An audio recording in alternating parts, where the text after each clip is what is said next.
We are so back. Welcome, everyone, to No Credentials Required, where you don't need a press pass to talk sports. We are proudly presented by Belly Up Sports. My name is Ryan McCarthy. I'm one of the co-hosts of the show. To my right is a man who did not survive cutdown day in the NFL, Dustin Henry. Dustin, how are we doing tonight?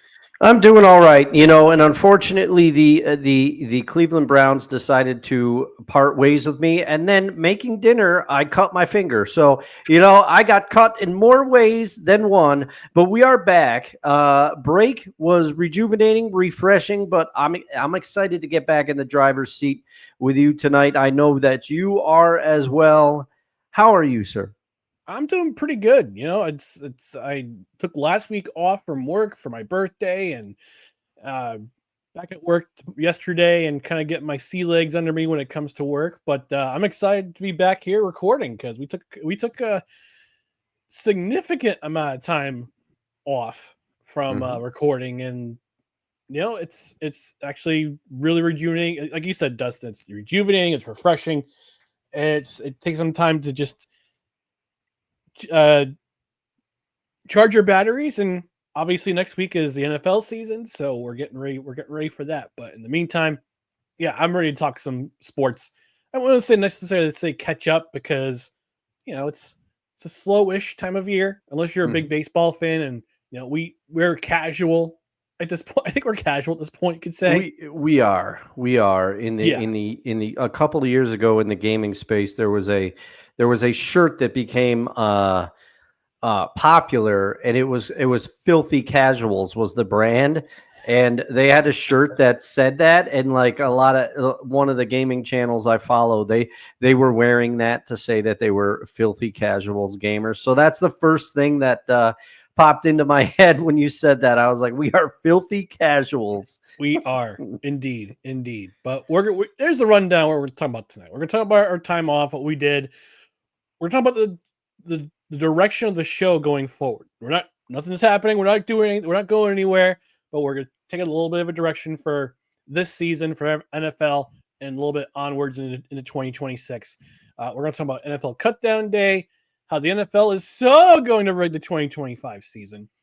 Dustin's going to react to the Albany Firewolves relocation, and we're going to talk about our favorite athletes to wear the number 60. Although technically this is episode 63 or 64 this year with the bonus content. Yes, yeah. I love 65 because we get the bonus content of me being on Levac and Gaz from last Tuesday. So, all right. But in the meantime, before we get into everything, we just want to remind you to please visit us on social media: Facebook, Twitter, Instagram, YouTube. Just search for No Credentials Required. You can also check out our other podcasts and written articles at bellyupsports.com. On the podcast side, you can subscribe to the podcast wherever you listen to podcasts, and that includes on Apple Podcasts, Spotify, Spreaker, Amazon Music, iHeart, TuneIn, Pandora, Podbean, and on our YouTube channel. And also, don't forget to hit that notification bell on Twitter and on YouTube. That way you're notified of when we go live. That way you're notified when show clips go up. Or this afternoon, my interview with Dave Landau, comedian Dave Landau, one of my favorite comedians. Got the chance to interview him for a few minutes, talking about comedy, talking about sports. He's a big Detroit sports fan. I mentioned to him yesterday that I have the autographed picture of Detroit's own Sauce Gardner. He was pretty happy about that in the green room. But yeah, it's 10 good minutes plus with Dave Landau. Check it out on the YouTube channel after the show. It was a fun interview. Dave's a great guy, and he's come up to our area very, very soon. Actually, next week. Yeah. Yeah, it's creeping up on us. Summer goes quick, man, and then you blink. And I know I'm holding out. Summer doesn't end until like September 20 something. But let's be honest, it feels like it's already shifting, Yeah, there's a little bit of a bite in the air, especially this morning. I walked out the side this morning going, ooh, a little chilly. I'm glad I wore my sweatshirt when I went to go work out in the gym today. But yeah, check us out on podcast side. And again, rate, review, comment, 5-star rating, leave a review where you can, whether it be on Apple Podcasts, Good Pods, or Podchaser. If you're on Spotify, leave a comment. If you're watching this on the Belly Up Sports YouTube channel tomorrow, leave us a like, leave us a comment, tell us where you're commenting from, tell us about your most shocking, I wouldn't say shocking, but most surprising cut from NFL Cut Down Day because next week, as I mentioned in my headline, 12 sleeping days until you could say, I guess you could say 9 sleeping days, but it's a Thursday game and a Friday game. But Mhm. I'm talking about like for my team and for Dustin's team, 12 sleeping days. That's Yes. and if you're a college football fan, it's 4 sleeping days. And I know we got at least one college football enthusiast currently in the chat. She's excited that we're back. But yeah, like I said, I forgot to mention we're a live show Tuesdays, 6:30, or a little bit, or in our case, a little bit after. My cat wanted snuggles. I'm the only one in the house right now, so that's why we're a little late. Tagalong wanted our show mascot Tagalong wanted some snuggles. But yes, look, Tuesdays, 6:30 p.m. Eastern, Saturday, the 10 a.m. This weekend will be the season finale of the morning brunch until we fully transition to the NFL for this year. It'll be strictly NFL from next week on. We want you to engage with us. We want you to leave us a comment in the comments section of the live show. Again, if you're watching on Belly Up on the replay tomorrow afternoon, it should be around 2-ish. Around 2-ish, we'll have this show up. We want to hear from you. Leave us a comment in the comment section. And Dustin, I know you've missed this sound for a little over 2 weeks. Yeah. It's time to bring it back because we know it's long overdue for this time. Yeah, because it's been even longer for me because I missed that last Saturday show before break. So bring on the chime time. Here come the chimes.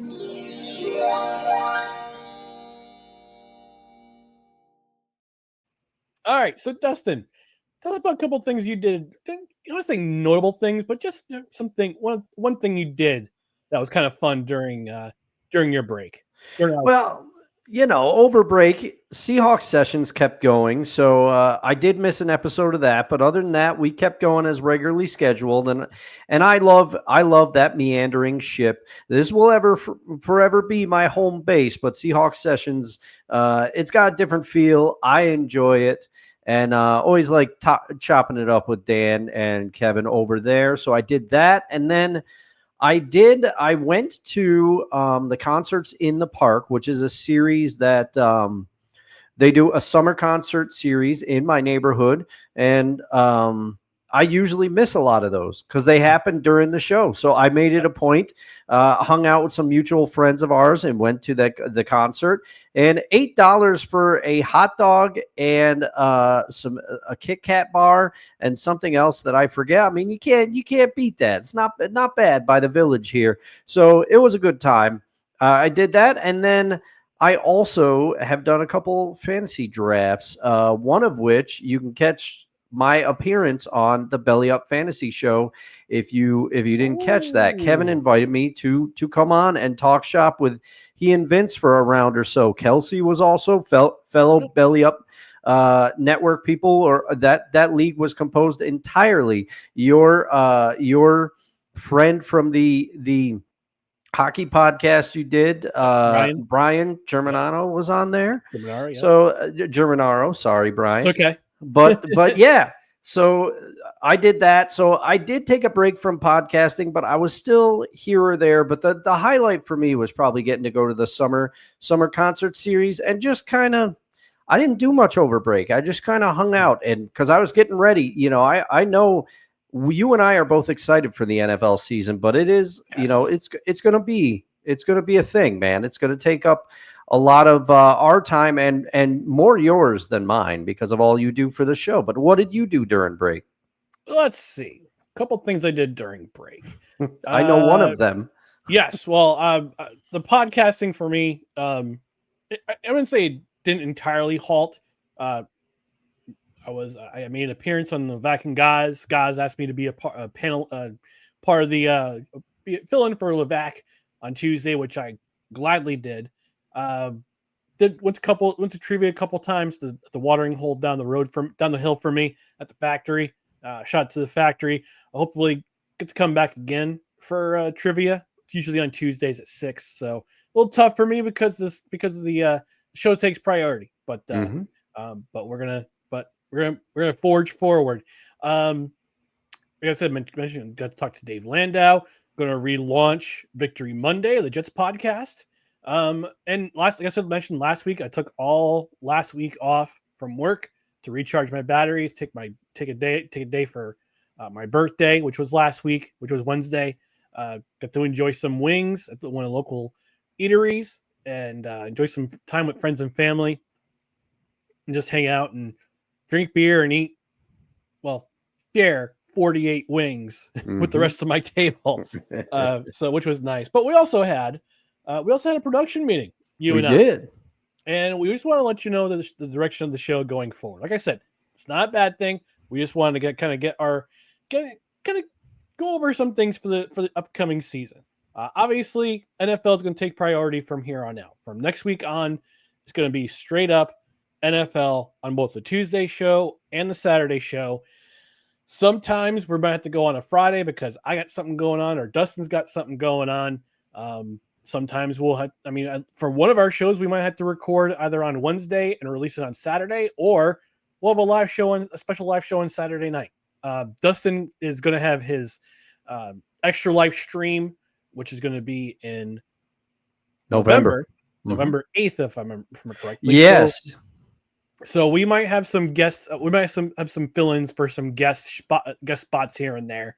Could be from the Belly Up side. Could be from outside of Belly Up. Stay tuned to find out. But also, so we're going to be going full steam ahead Tuesday and Saturday shows from starting next week all the way up to Super Bowl. After Super Bowl, we're going to actually concentrate on some Olympic hockey because the Olympics are coming up, and the NHL is back in the Olympics for the first time in quite a long time. So I'm excited about that. I know Dustin, you're excited about that. I'm gonna have to talk it over with some people who will want to cover some hockey with us, especially on the Olympic side. We're going to probably do a special live stream after the gold medal game on February 22nd, which is 2 weeks after the Super Bowl. And actually, it's interesting that the Super Bowl, the men's tournament, begins a few days after the Super Bowl ends. So it just lines up for what we want to talk about. Because we both love the NFL. We also love hockey, and we don't concentrate on it as much because the season is just so long. But when the Stanley Cup final comes around, when Stanley Cup playoffs come around, that's when we really like to get into it, because to me, that's the best tournament of the year. That's the best. It is playoff. Aside from the NFL, the Stanley Cup playoffs are my jam when it comes to playoffs. It's NFL, Stanley Cup playoff, very close second, followed by baseball, followed by the NBA. But after the NFL, New Year begins on March 11th, or yes, I think it was March 11th at 4 p.m. I think. Yep. So March 11th. Actually, let's just double check. I wrote it down. I don't have my journal with me. I'm still thinking about those chicken tenders, Ryan. I know. You're right. You were right. It's March 11th. The new year begins at 11:59 on March 11th. So, okay. All right. Yep. So we're gonna cover free agency. We're gonna go over some of the cuts, some of the notable cuts, the notable salary releases, and then we go into free agency. And it's supposed to be, it's going to be a very interesting free agency period. But after we kind of wrap up, the free agency period, we're going to switch to one show a week until the NFL season begins. Only because it's not that we don't love doing this show twice a week. Although sometimes it can be kind of a chore because it's like, what we're going to talk about tonight. Sometimes we almost kind of leave it to the last minute, which is unfair to us. It's unfair to you mostly because we want to be entertaining. We want to be a good show. We want to be fun and engaging. But baseball, baseball is a very long season. We get into it during the Stanley Cup final. We might talk a little NBA here and there, especially if Dustin's Mavericks are in it. Yeah, or if Nico Harrison does something mind-bogglingly, I'll just say mind-boggling. Is it a day that ends in Y? Yeah. And that's it. So we're gonna make some episodes of we're gonna put our no ticket required series in the can, in March and April, and that'll be released in August. So then we're going to take the entire month of August off of live shows, just because it would be kind of nice to have an extended break. I mean, I'd love to go on vacation. I love the beach. I'd love to go back to the beach, but yeah, we just decided it was just going to be beneficial for us to really like focus in on the sports that we really really like, and also just kind of get a break, especially from like mid March on to the beginning of the next NFL season in 2026. Yeah, and I will say part of me will miss because the Saturday brunch shows have a different feel. So it's always nice to do them and kind of get into some weirder territory. But not to worry, Ryan and I have discussed it. We're going to strategically place, hot food takes will make an appearance sometimes, and you might get a segment of the list. But this is also Ryan handles a lot of the heavy lifting for the show, and us going down to once a week during the off season gives both of us a chance to kind of really drill in, but also for Ryan, it lessens some of the production aspects and things. So we hope you understand, but we're not changing anything except more of a harder focus on the NFL and the shift to hockey once Stanley Cup starts and the Olympic hockey and things. But we've got some great stuff planned for you. Ryan and I took a lot of time figuring this out, and we think it's going to work really well. Yeah, I mean, plus, I mean, we'll do some uploads of videos on our YouTube channel. We'll do some 10 good minutes here and there, especially if it's a timely topic. But Yeah, we're gonna really save our we want to really save our energy and focus in our energy on NFL football. I don't know if you got a chance to listen. I know Dustin, you listen, and a couple of our audience members got a chance to listen, Desi especially. I'm kind of getting the feeling of going back into college football. I mean, I asked guys would it be okay to root for one Power 4 team and one Group of 6 team. He says that's okay with me. So Penn State's my team again. Obviously, we still gotta get you. We still gotta get you a college team. I know you said I know you're I would say on the fence with Colorado, but you gotta figure we gotta get you a team. You're making the Buffaloes my thing. No, I'm not. I just do that because it's a goof. Oh, yeah. I know Desi is trying to gaslight you into becoming an Alabama fan. Roll Tide. She's trying, and I'm trying the reverse with my Seahawk tactics. So we'll see what happens. I mean, in the chat, we got Mr. Dan Cruz saying Dustin looks like a Rutgers guy. Oh, man, me and Coach Greg Schiano, we're gonna fight somebody. We're never giving up. And Dusty chumming in was like, roll Tide, Dustin.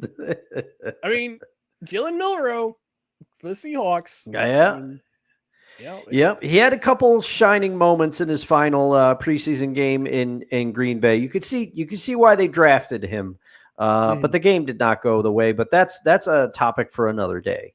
Yeah, I mean, we'll so yeah. I mean, like I said, it's gonna be this is a good direction for the show.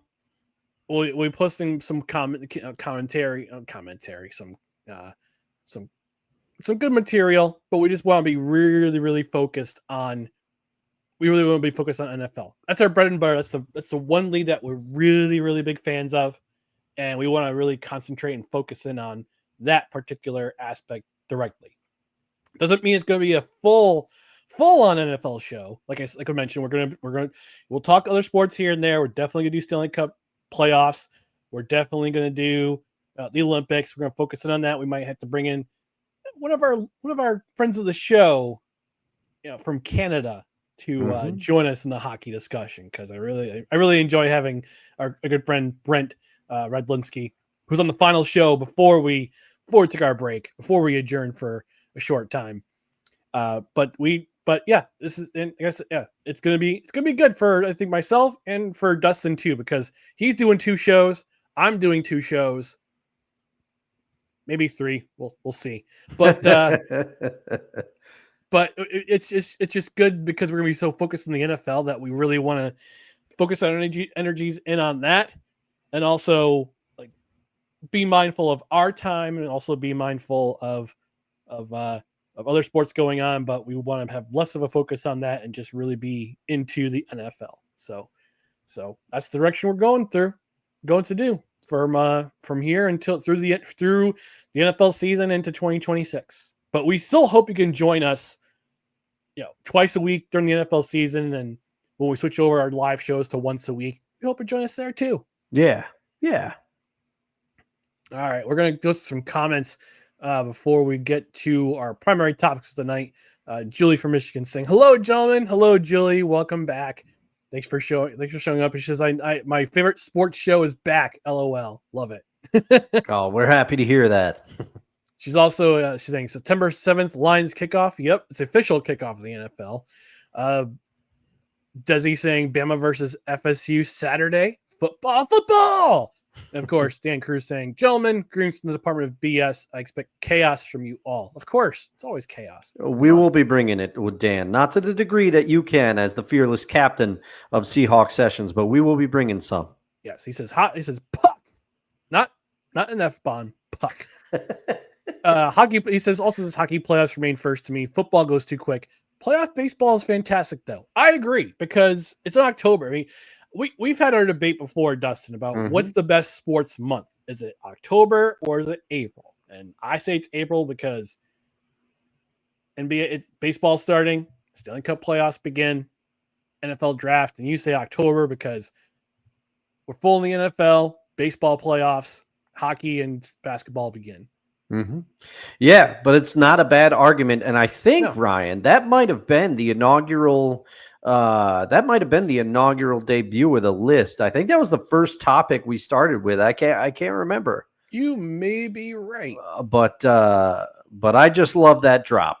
We're gonna bring back the list a couple of times just because I love that graphic you made so much. Well, you just made the list. Oh my gosh. He's from WWE, I hear. That's what I heard. That's on the rumor mill. Those are the rumors that he's coming back. The GOAT's coming back. Although I don't want other wrestlers. I don't want WWE wrestlers get caught in the vortex of Jericho. That's sad. Desi saying college football is still a king in the South, but she's fallen in love with the NHL. You're welcome. And speaking of Nico Harrison, Dan says he talks about Nico Harrison proceeds to trade Klay Thompson for a bag of chips. I wouldn't put it past him. I remember that episode you were on. We were talking who was the crazier GM, Lou in on his time with the Islanders or Nico Harrison. So and Dan says come to Long Island. There's beaches everywhere. I'm a New Jersey guy. I'm a New Jersey Shore guy myself, being from New Jersey and all. And obviously, Outer Banks, North Carolina, is also the king. Oh yeah. And actually, Desi has some as chiming in saying she says October because the third Saturday in October it's fall. Duh. All the pro sports starting are in full swing. Not a bad argument. All right. Not a bad argument at all. All right. Finally, going to get to our topic, primary topic of discussion. NFL Cutdown Day is today. By 4 p.m., all NFL teams must have their 53-man roster for the 2025 season into league office. And although some teams have said on social media, we got our 53-man roster. Other rosters, other franchises, like my New York Jets have not made it official on social media. They have not put it up on their websites. The understanding is from Coach Aaron Glenn is that a lot of the elite teams wait until later to release their rosters. I don't know if that's true or not. But I understand the Jets roster is still it still hasn't been published yet. I don't know about your Seahawks, but let's talk about some cut downs that were, I wouldn't say surprising, but were kind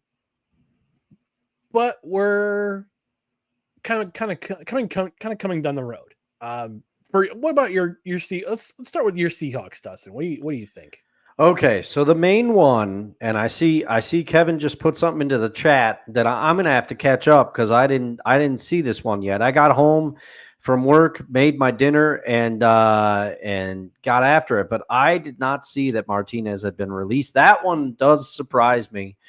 I thought he had done enough in the preseason to earn a spot on the roster, but maybe George Helwani's performance and others overshadowed it. But the big one for me in Seahawks land is Marquez Valdez-Scantling was cut.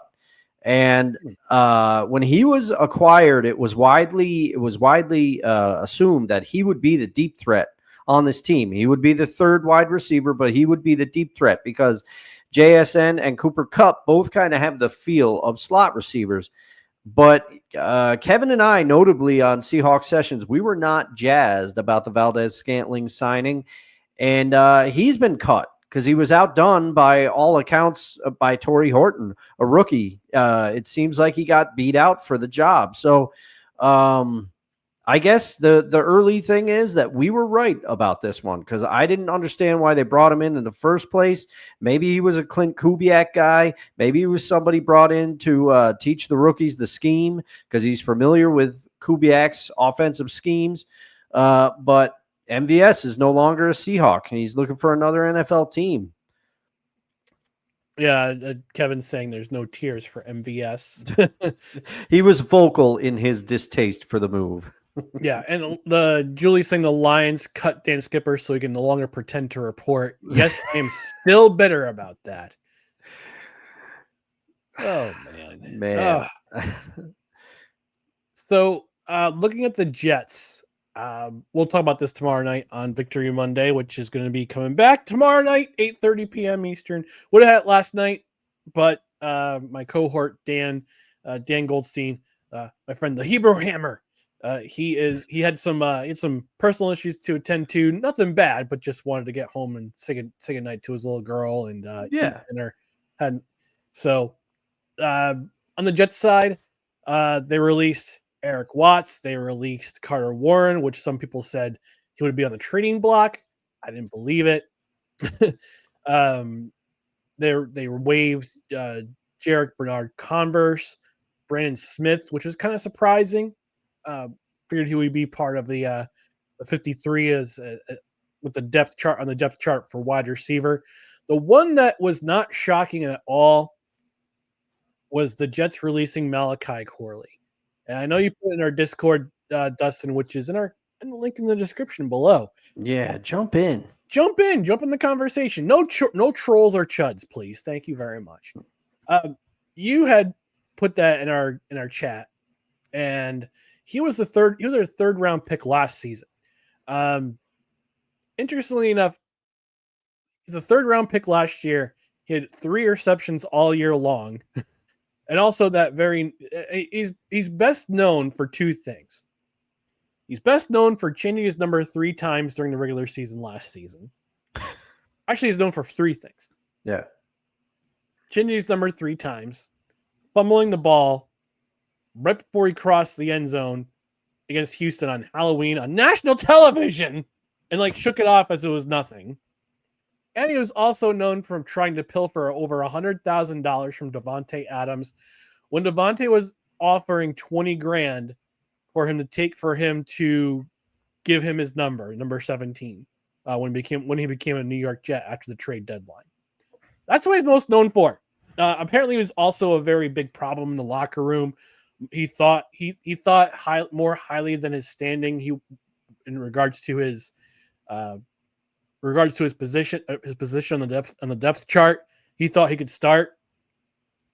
Apparently, Robert Saleh didn't think so, and even though Aaron Rodgers kind of vouched for him, he was definitely higher than his. He was lower than he thought he was, in terms of his standing. I get it. You have to have a lot of confidence when you go in the locker room. You want to act the part. You're a part of a team, but then you make a clown of yourself, thinking that you're better than the coaches and the rest of the team know that you are.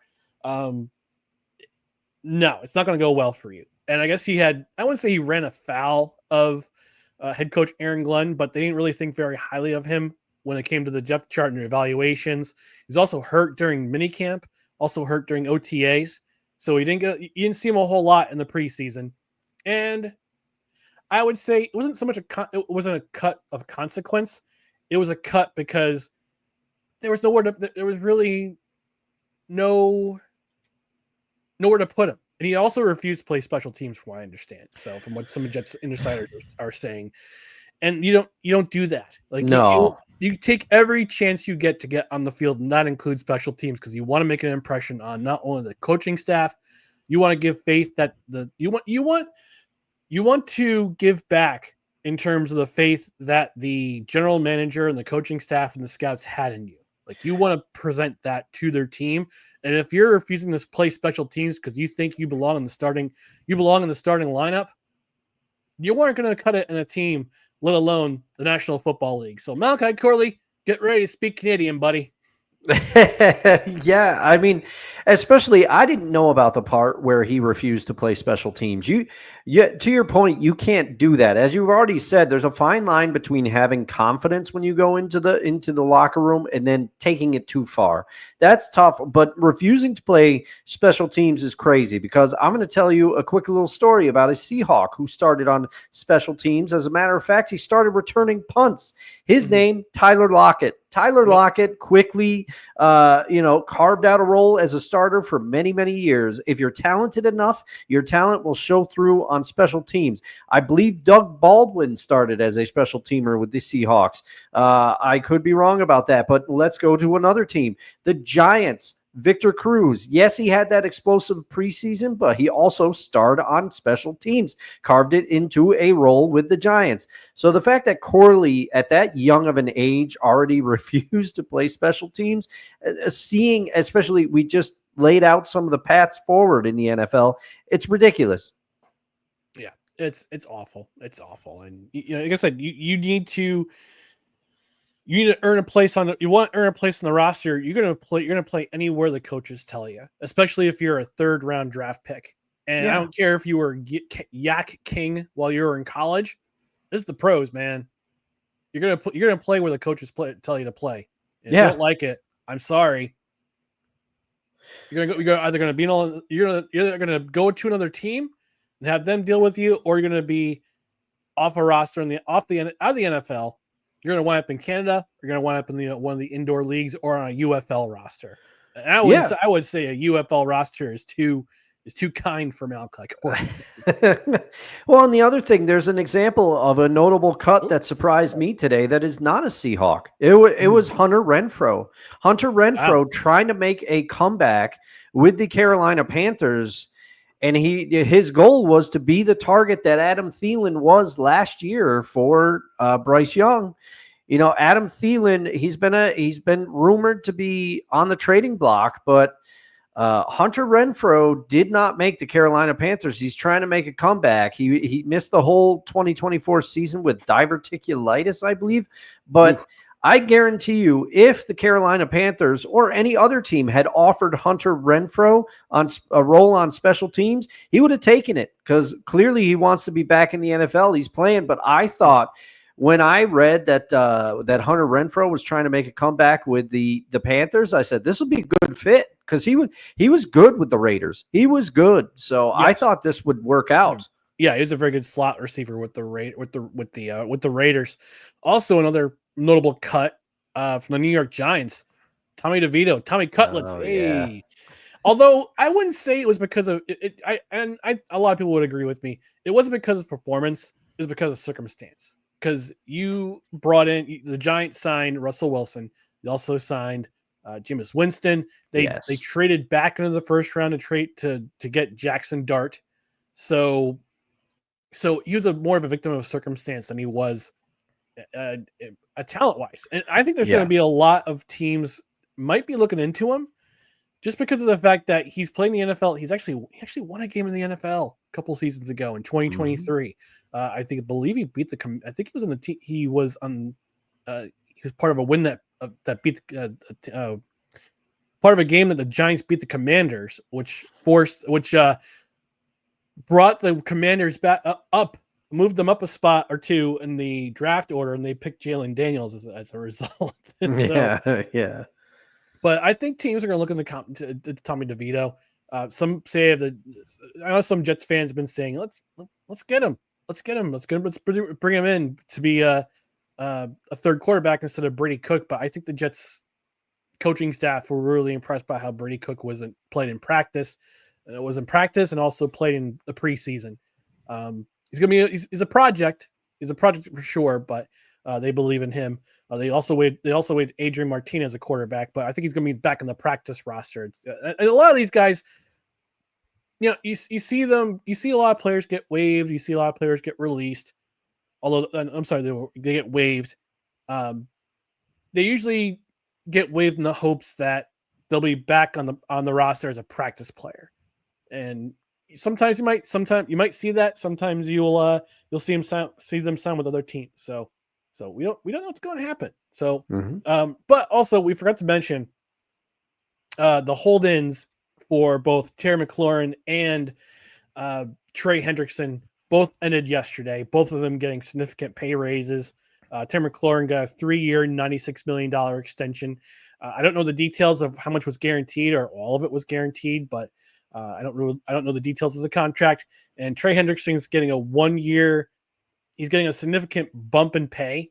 He signed a 1-year contract, but he got a $14 million raise. I think he's going to be making $30 million this year. So it's a significant hike in pay raise. Couple of comments before we go to the comments section here. Before we move on to our next subject, Kevin's saying, "How about 2 fullbacks and 4 tight ends for the Seahawks?" God. So I will say the 2 fullbacks did not surprise me, especially with the way Oots was playing. For sure, I knew he was going to make the roster. I knew it was a big thing that they wanted. The 4 tight ends is what really surprises me, because I mean, Arroyo, the draft pick, with the amount of run that he got and things catching the ball, he shores up his blocking. He's going to be great. And they've always loved their tight ends in Seattle. And guess what? One half of the Pete Carroll / John Schneider duo is still there. So John's still there, and he still loves tight ends. And clearly Mike McDonald and Clint Kubiak do too. But 4 tight ends seems a little aggressive. Just a skosh excessive. Does he saying troll? So you want me to leave the Discord? No, we don't. No, we enjoy your trolling. I'm talking about people who come in and just start spouting nonsense for no apparent reason. She also says Corley needed to go, but I hear the Cowboys looking for some help. They need a running back. And I don't care about receiver, but running back, they need a running back for a very long time. Well, Ryan, we cut Deuce Vaughn because we're very excited to bring Malachi Corley into Dallas. You heard it here first. Oh, God almighty. Julie's saying Lions special teams have been phenomenal. Special teams is no joke. No, you got special teams. They make special plays, as I've said on the other show I contribute to, Total Football Talk. Although I will say, starting I think next week, Total Football Talk Extra is coming back. So, just FYI. And as he's saying, I hope somebody pulls the young man aside and is able to get to him. Yeah, I mean, if you come in to an NFL locker room thinking your poo-poo don't stink, you are going to be weeded out right away. And it's not going to be pretty. All right, moving on to our next subject. Oh, there's some breaking news. Not sports related, but there is some breaking news. And I don't know how much you've cared or pay attention to the subject, but we do have some breaking news, Dustin. Here we go.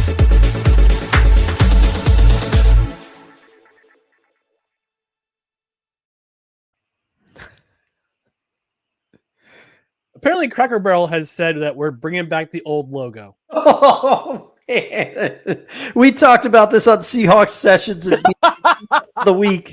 BS of the week. It was Dan's topic for BS of the week. It was a great pick. The stock went down $200 over that over that new logo, and people in the capital region are even getting in on it, and in Facebook groups and whatever. They're changing their logo. The Hideaway, Ryan, one of our spots for a production meeting, they got in on the joke. So they did a great job. They did a great job. But yeah, Cracker Barrel, as per Fox News, has said that they're going to be going back to the old logo with the Barrel Man, Uncle Herschel himself. He'll be back on the menus very, very soon. So, this is why some things you don't change. Some things you don't change. You don't spit on, you don't tuck on Superman's cape. You don't spit in the wind, and you don't take Uncle Herschel off the logo of Cracker Barrel. I'll bring back Aunt Jemima and Uncle Ben. Nothing? Okay, never mind. No. I mean, I couldn't say it.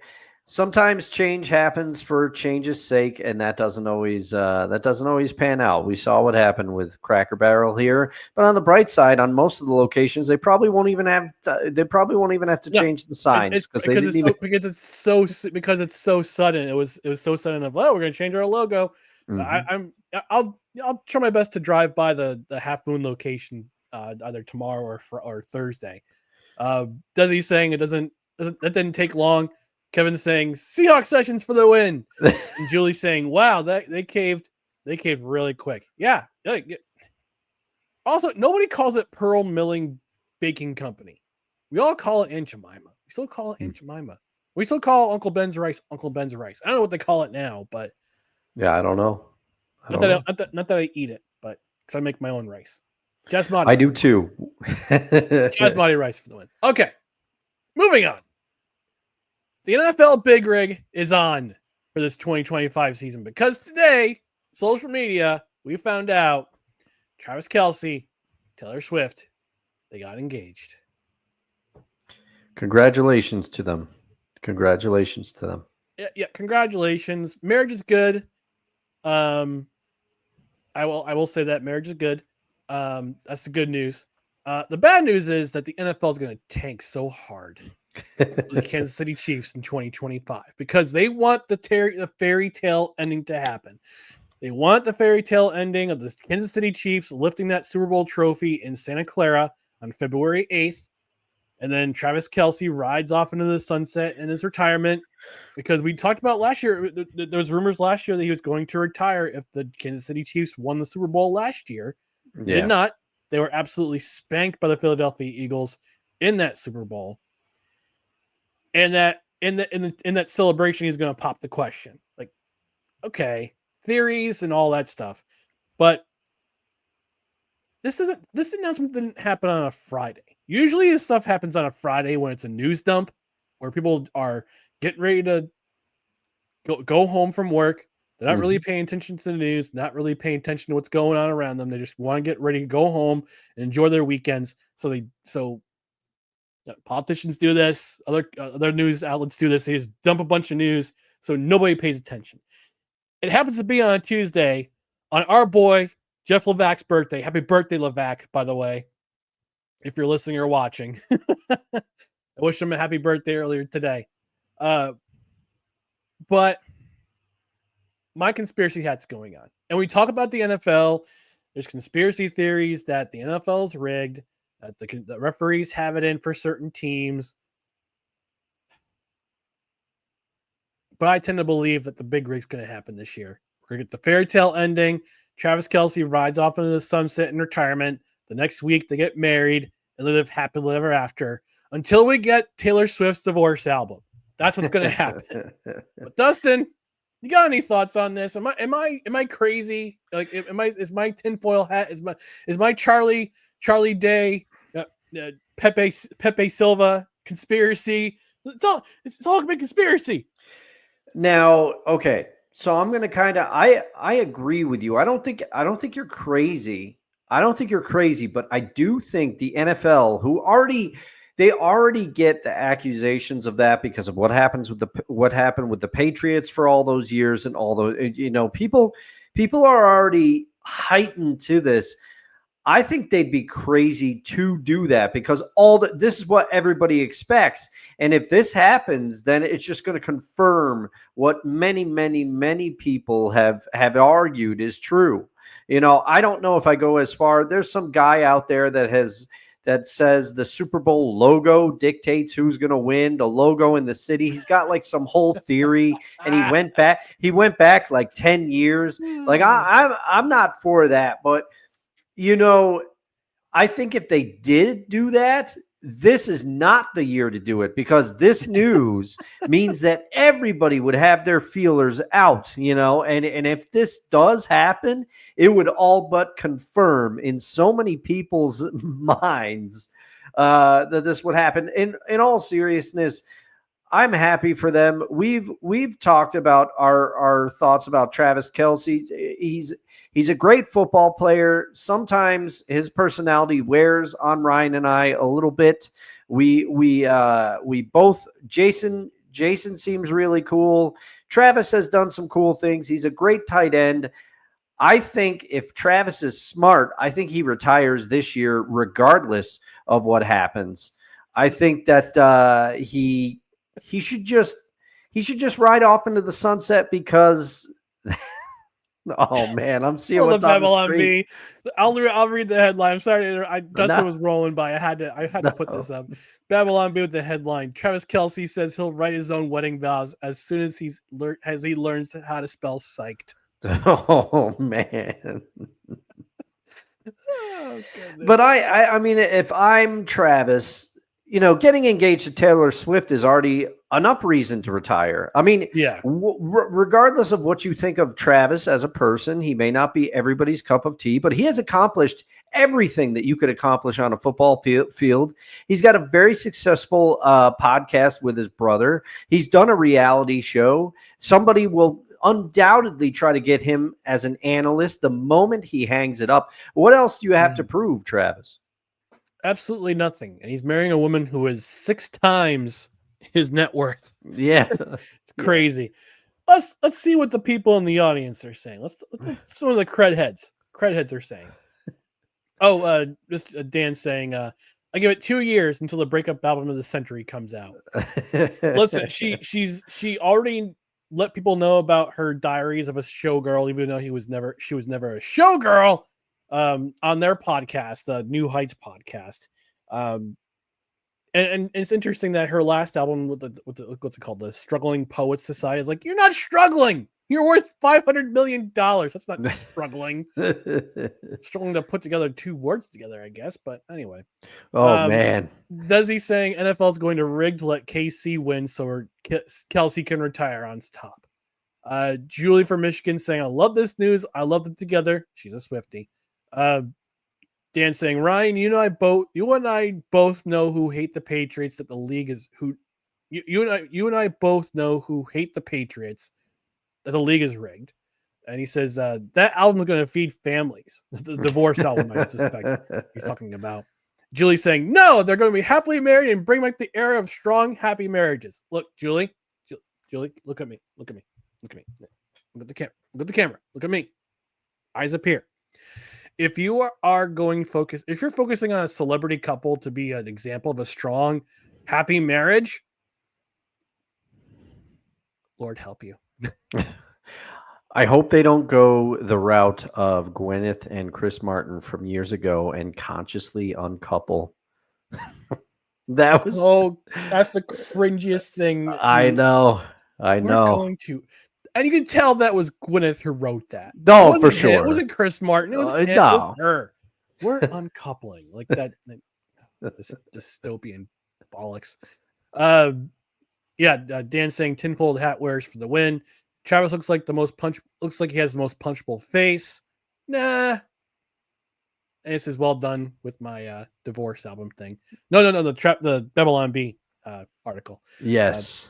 Taylor Swift makes more than Travis by a mile 2. Tases the money back. This is probably the pants of the relationship. Kevin Wilson with a hot take for fantasy, saying the decline is coming fast for Travis, so retiring makes sense. I am going to counter that. Look at the Josh Allen engagement bump from last year. Remember after he got engaged to Haley Steinfeld? Was it Haley Steinfeld?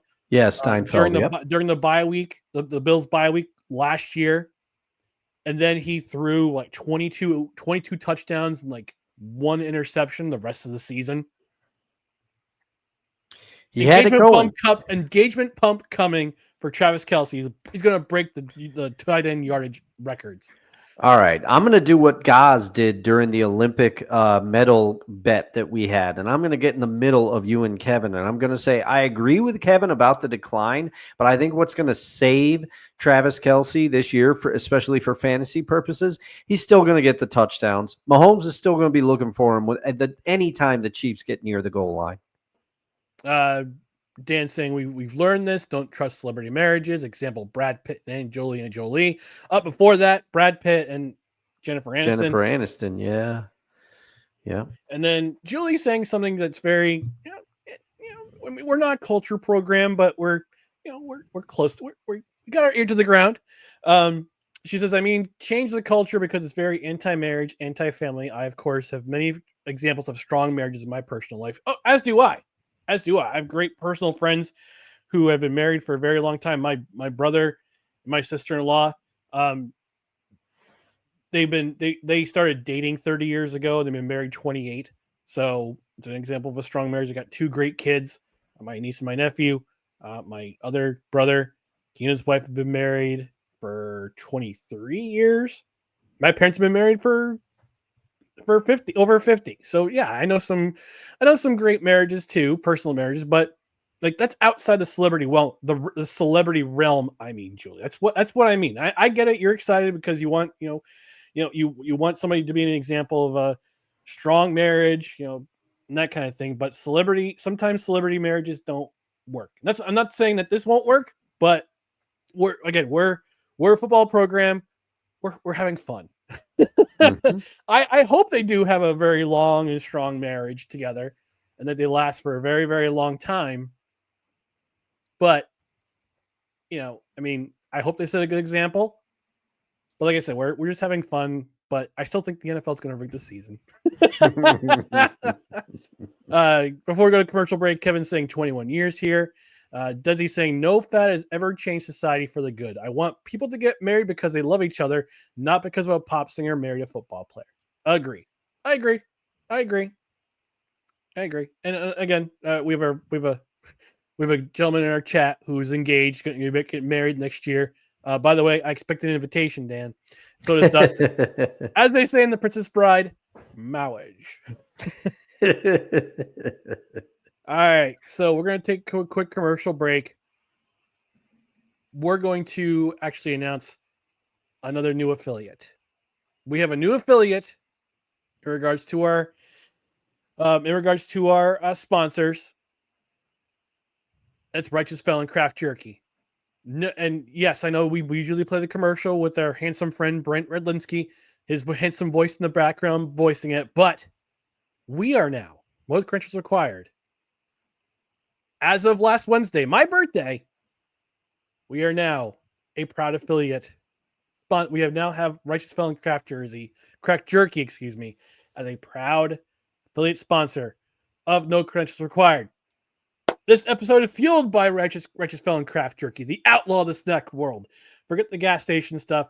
This jerky is all natural, low sugar, and absolutely packed with flavor. Every 2-ounce bag delivers 20 grams of protein made with beef or turkey that has no added hormones, no antibiotics, and no shady business. But jerky is just the beginning. Righteous Felon's lineup also includes beef sticks for on-the-go snacking, tender turkey jerky that's light but still packs a punch, an authentic South African style biltong that melts in your mouth. Their flavors range from savory classics like OG Hickory and Victorious B.I.G. Honey Bourbon to spicy kicks like Habanero Escobar and Carolina Reaper. So whether you want a smooth, smoky, or fiery heat, they've got you covered. And don't forget, they even got Wild Ranger dog treats for your four-legged sidekick to join the snack game too. So head over to righteousfelon.com. Use promo code NOCREDS. That's NOCREDS at checkout to score 15% off your order. Plus, when you spend over $50, shipping is free. Righteous Felon Craft Jerky, the craft jerky cartel, where flavor is the crime, and you're guilty of enjoying every bite. Dustin, I actually have something for us. I'll be right back. But why don't you tell the people at home about Wild Ranger dog treats for your dog nephew? Oh man, he is coming. He is coming in a day or so here. I'm going to have to be watching him. And every time he comes over to the house, every time his tail wags, if I even step towards the room where I keep the Wild Ranger dog treats. These things have like flaxseed, sweet potato, duck, beef. You know, they have natural things in them, and his tail wags like crazy every time, and he even will do a few tricks for the Righteous Felon craft beef jerky. I get him to dance all the time and spin around, so he loves it. And also on the human side of things, I've got to re-up on some of the jerkies. I've got to try that new flavor that was announced, the bourbon one there for sure. And I've also had I've had the beef stick. The meat stick is my favorite variety of jerky. I love the street taco one.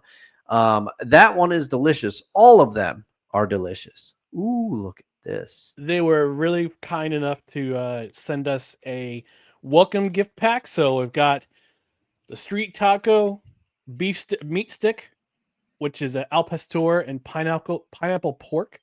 The fiery habanero, which I've had before, which is a spicy and smoky beef stick. They also sent us a variety of their spicy jerkies, the bootleg and barbecue. I've had that one. That's a good one. The habanero Escobar. That one does not fool around. It is hot. The Maryland Monroe. Haven't had that one yet. Looking forward to it. Which is a hickory smoke show with a kiss of Chesapeake style seasoning. So Old Bay seasoning. And one of my personal favorites, the Soul Survivor, Korean barbecue inspired jerky. That's right, folks. Righteous Felon Craft Jerky. They are legit. And again, they are now an affiliate sponsor of No Credentials Required, where you don't need a press pass to talk sports or enjoy yourselves some Righteous Felon Craft Jerky, which makes a great snack. Makes a little pick-me-up in the afternoon. Protein-packed, low sugar, 20 grams of protein per package of this craft jerky. Get your hands on it today like I am. Like I've got some right here. You know, next time I see Dustin, I'll have to share some with him so he gets to handle this snack pack. I want to try the tacos, the street taco beef stick. Oh, get down on it, man. It's my favorite. Yeah, it's good stuff. It's good stuff. All right, we're gonna move on. We got a couple more things to talk about tonight. We're gonna keep it relatively short, although we always tend to go a little bit long when I say that. I always say we're gonna be short. There's gonna be a short. It's our first show back. It's our first show back. I know, but last week, the Albany Firewolves, our local National Lacrosse League team, announced that they were relocating to Oshawa, Ontario. For those of you who don't know, Oshawa is a suburb of Toronto. So basically, they're relocating out to Toronto to a second National Lacrosse League team. They already have one, the Toronto Rock, who actually play in Hamilton. That's neither here nor there. But they decided to skip town. I've given my feelings about it. It sucks because it's another team that has come and gone to the capital region that says, "Well, we're committed to the area," and they decided to skip town. But Dustin, we talked about it in Levac and Gaz, myself and Gaz. We talked about it on that show. It's in the archives. But I want to get your opinion about it because I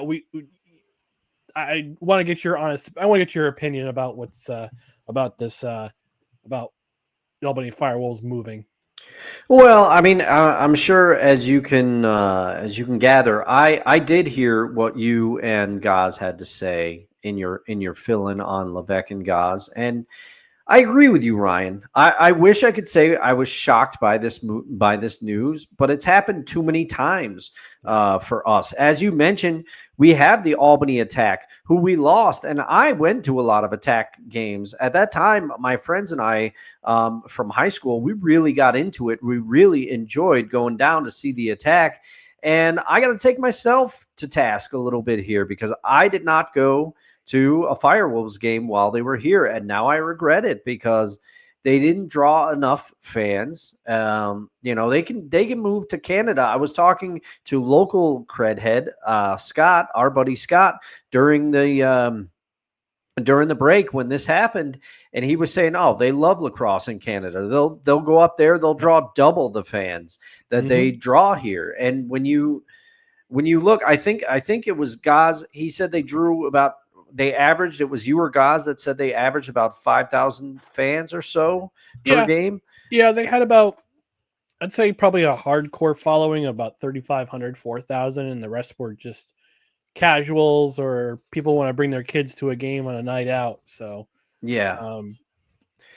Yeah, and when you look at it that way, can you really blame you really blame the team for saying, "Hey, we can make double this money somewhere"? I mean, it stinks for our area because it's another team on the long list. I mean, the Valley Cats are really the only ones left that are crushing it. I mean, we went to a game the other night and I enjoyed it very much, as I always do. I just wish they were still affiliated, but they'll keep playing independent ball, and I think they'll figure it out somewhere down the line. At least I hope they do.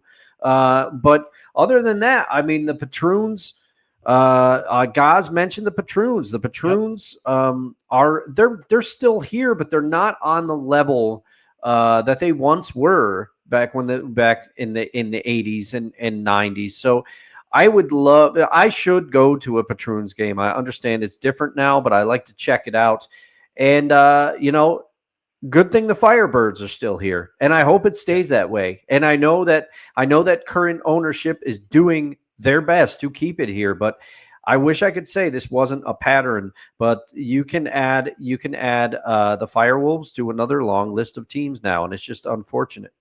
Yeah, the Firebirds the next day, 2 days later, posted on social media. They said, "It's tough to see our friends from the Albany Firewolves go. We wish them luck in Canada. To our fans, the Firebirds are committed to staying in Albany and will continue to represent the capital region in 2026 and beyond," which is cool. I mean, I think it also might be part marketing because they want those who were Firewolves season tickets. They say, "Hey, the Firewolves left town. We're sticking around. We want you to be part of our family." And I mentioned that on Total Football Talk on Friday. I've actually clipped that, and I'm going to put it up. It's going to be on the YouTube page tomorrow. Just a little aside. And I had the thumbnail is going to be basically Leonardo DiCaprio from Wolf of Wall Street saying, "I'm not effing leaving." But I put Spike's head. I put Spike, the mascot's head, on top of Leonardo DiCaprio's head. That's nice work. Thank you. So it'll be up tomorrow probably around 10 a.m. You'll see that little clip and just me waxing poetic about the Firewolves and them leaving, and the Firebirds saying, "Hey, we're committed to being here." And yeah, it's great. It's all local ownership, all local businesses, people who have made their money here and want to stay here and contribute, give back to the community. And arena football is one of those ways that they can do so. Don't forget, also there's also the New York Phoenix who play at the Schenectady Armory. They're also I think one of the former owners of the Patroons. He founded the Phoenix along with another local investor. So they play in the same league, the basketball league. I think it's called TBL. I think you're right about that. Real time research. Let's see. Can you still beat me after the break? Let's see. The basketball league. Yes. Yep. TBL. So yeah, they went to the playoffs this year. Got beat by, interestingly enough, the Albany Patroons. But they're at the Armory. They're at the Schenectady Armory. Patroons play at the Washington Armory downtown. I said to guys, I said, I think it'd be interesting to see if and only if the American Hockey League gives Albany a second look. I doubt it's gonna. But it'll be kind of fun. But we get the Thunder up north in Glens Falls. So we do have the Thunder, yeah. At the Glens Falls Civic Center. Oh, I'm sorry, the Harding and Mazzotti Arena. Yeah, recently changed from Cool Insuring to Harding and Mazzotti. I'm still calling the Glens Falls Civic Center though. I don't care what they say. Same thing with MVP Arena. I'm still calling it the Knickerbocker Arena. Yeah, we call it the Nick. Yeah. All right. Our last topic for the night, because we are keeping in step with our theme for this year. The number of our favorite athlete to where the number is corresponding with the official episode of each recording.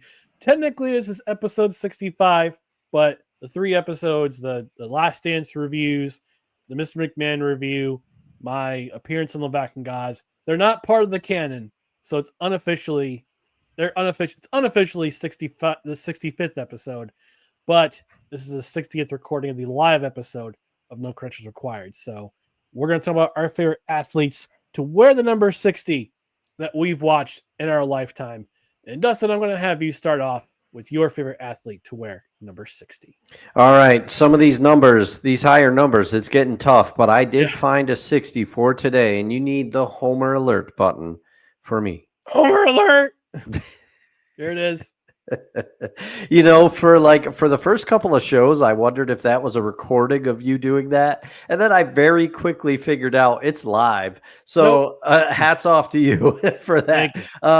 But it is Max Unger, former center for the Seattle Seahawks and the New Orleans Saints. Infamously, he was a part of that Jimmy Graham trade, which I think if you would go back and ask the Seahawks leadership, should they have made that trade? As much as Jimmy Graham was a great player, never really found his stride for the Seahawks the way that they hoped he would with injuries and everything. Max, to show you how valuable a great center is, the Seahawks line has never been the same since Max left. The last time the line was good, he was the starting center for both of the Seahawks Super Bowl appearances, excluding 2006. I don't talk about that one. But the other two, Max Unger was the center for both. And then he was traded to the New Orleans Saints, I believe, in 2016, maybe 17. And he was a former Oregon Duck. He was drafted by the Seahawks out of Oregon. And he played very well, and he played for 10 strong seasons in the NFL. I believe he retired in 2019. But he was a steady center for the Seahawks. And then after that, he dealt with some injuries once he went over to the Saints.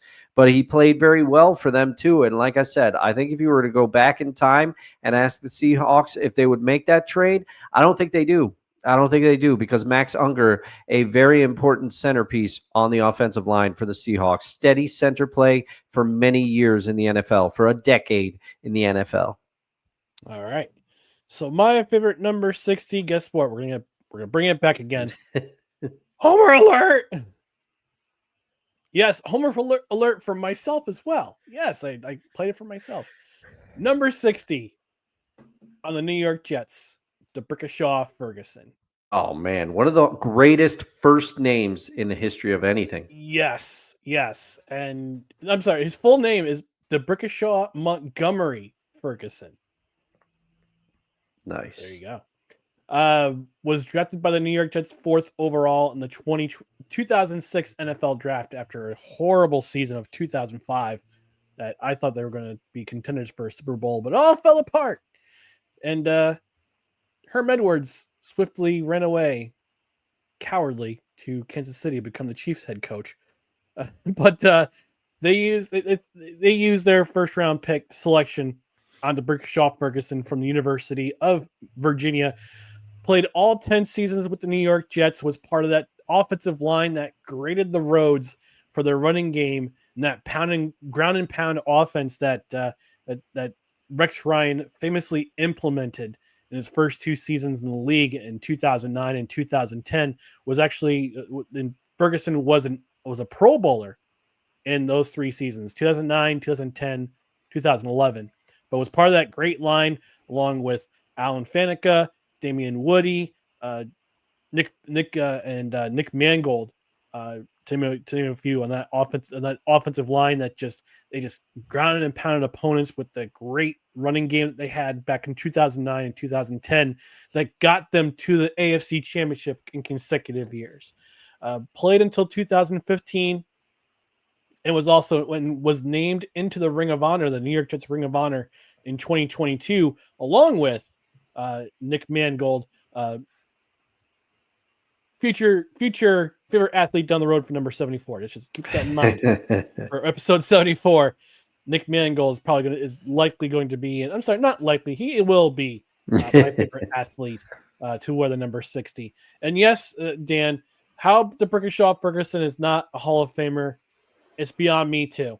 Hopefully, the next couple of years, whether it be voted in by the committee or as a legacy pick, like Joe Klecko did a couple of years ago, when he was a player pick, he'll get into the Hall of Fame. And of course, Desi's schooling us with her favorite number 60 from the Alabama Crimson Tide. She got that damn tide in there. She says her favorite number 60 is Chris Samuel, a unanimous All-American offensive tackle for the Crimson Tide that won the Outland Trophy in 1999, leading the way for running back Sean Alexander. Mm-hmm. And I need to find out Chris Samuel. His name sounds familiar. I have to remember who he played for in the NFL. I know. The name was familiar to me, too. Chris Samuels. It was Chris Samuels. He played for the Washington Redskins, was a 6-time Pro Bowler with them. Drafted in the first round, 3rd overall in the 2000 draft, played his entire career, 10-year career with the Washington Redskins. So, and was a Pro Bowler.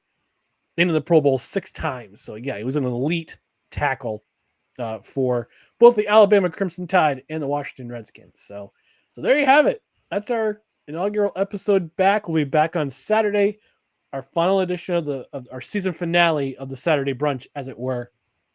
We're bringing back our boy of summer, Kevin Wilson, for the last time this season and talk some baseball. We'll have him make some wild predictions for the rest of the season because Major League Baseball season's coming to a close. Playoffs are coming around the corner. Regular season's coming to a close. We're going to bring him in. We're going to make some, I don't say wild predictions, but we're going to make some predictions for the rest of the season. We'll see if the big dumper, Cal Raleigh, can break Aaron Judge's AL record for home runs. He's close. He's very close. He set the record for catchers just a week or two ago while we were on break. Mm-hmm. We'll find out. We'll find out a number of things, but that's on Saturday. But next Tuesday, 6:30 p.m. Eastern, you're going to want to be here, especially if you're an NFL fan. It's our NFL preview show. It's one of my favorite episodes of the year is our NFL episode where we talk NFL preview, where we talk about all 6 divisions. We talk about 8 divisions. Sorry. It's 6 divisions, Major League Baseball, 8 divisions in football. All 8 divisions, how we think each division is going to fare. We take 5 minutes for each division. Talk about our division winners, our wild card winners, who's going to be in the championship games or conference championship games, who's going to be in the Super Bowl, and who will be hosting the Lombardi Trophy on February 8th, 2026. So you're going to want to be here for that. Man, Sunday is going to be a cigar day for me and prepping for that episode. I might have to make it a cigar episode, a cigar day for myself. Yeah. Weather's supposed to be immaculate this weekend too, up here in upstate New York. So, but yeah, you get that chill in the air, and around late August, that's when it starts to turn. And I'm looking forward to kickoff starting very soon. But in the meantime, we're going to get ourselves out of here. Before we do that, just want to remind you about our social media channels right here: Facebook, Twitter, Instagram, and YouTube. Just search for No Credentials Required. Also, check out our other podcasts and written articles at bellyupsports.com. On the podcast side, you can check out the podcast wherever you listen to podcasts, including Apple Podcasts, Spotify, Spreaker, Amazon Music, iHeart, TuneIn, Pandora, our YouTube page, and on Podbean. And also, don't forget to hit that notification bell on Twitter and on YouTube so you know when you're notified of live shows, when you're notified of show announcements, when you're notified of videos going up, like my interview with Dave Landau. That was last night, got published today. We hope you check it out. And it's a fun interview. Again, Dave Landau, great guy, Looking forward to seeing a stand-up act again next Friday night, or next Saturday night, excuse me. Yeah, So next Saturday night. Yeah. I'm looking forward to it. But in the meantime, we're going to get out of here. Enjoy the rest of our night. So thank you for watching or listening to No Credentials Required, where you don't need a press pass to talk sports. We are proudly presented by Belly Up Sports. For Dustin Henry, I'm Ryan McCarthy. Once again, Saturday morning, 10 a.m. Eastern for the Saturday Brunch, the season finale of the Saturday Brunch. We bring back our boy of summer, Kevin Wilson, for the final time this season, talk baseball. And again, on Tuesday, next Tuesday, is our 2025 NFL preview. Victory Monday, tomorrow night, 8:30. It'll be a YouTube exclusive. So join me and my buddy, the Hebrew Hammer, Dan Goldstein. We're going to talk about all things Jets. So in the meantime, have a great night. We'll see you here Saturday morning. Have a great rest of your week. For the first time in a while, good night, everybody.